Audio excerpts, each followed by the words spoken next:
Be thou exalted, O God, above the heavens. Let thy glory be above all the earth.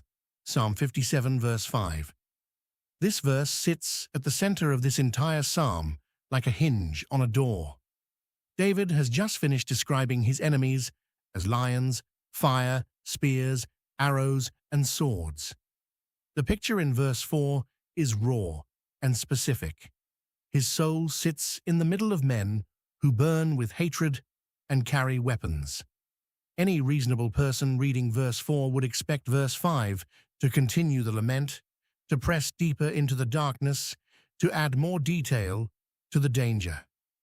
David pivots and lifts his eyes from the lions and fixes them on God, not because the lions have gone away, not because Saul has called off the soldiers, but because David knows something about the God he serves. He knows that no matter how large the threat appears, God stands higher still. Be thou exalted, O God, above the heavens. This is not only a prayer, but also a declaration.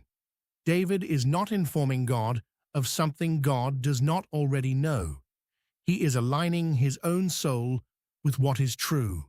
He is speaking the truth out loud in the middle of a cave, surrounded by enemies, and letting that truth do its work on him. The heavens themselves are vast.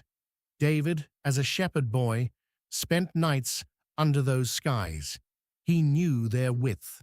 He wrote in Psalm 19, verse 1, "The heavens declare the glory of God, and the firmament showeth his handiwork."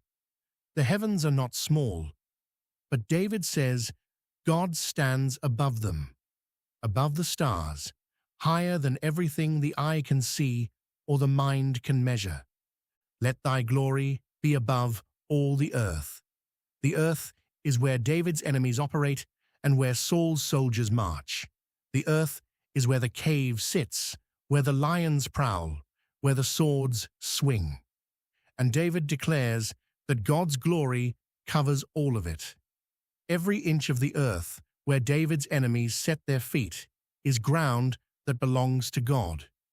This is the same ground Moses stood on when he told Pharaoh in Exodus 9, verse 29, "The earth is the Lord's." It is the same declaration the sons of Korah make in Psalm 48, verse 2, when they call Zion the city of the great King. God does not share the earth with his enemies. He owns it. They are trespassers who do not yet know the full consequences of their sins. Notice what David does not pray. He does not ask, "Lord, remove my enemies." Nor does he pray, "Lord, make me comfortable." David prays that God will be exalted. He asks that God's glory cover the earth. His first concern is not his own safety. David's concern is God's honor. This separates biblical faith from mere religious feeling. Religious feeling says, "God, fix my problem." Biblical faith says, "God, be glorified, and let that be enough." David has not reached a place of ease. He is still in the cave. The lions have not left. But his prayer has moved from a petition in verse 1 to praise in verse 5. Paul and Silas do the same thing in Acts 16, verse 25. Locked in a Philippian jail, backs bleeding from a beating, they sang praises at midnight. The circumstances have not changed. Their posture has. They exalted God above the walls of their prison. David's prayer in verse 5 is a refrain.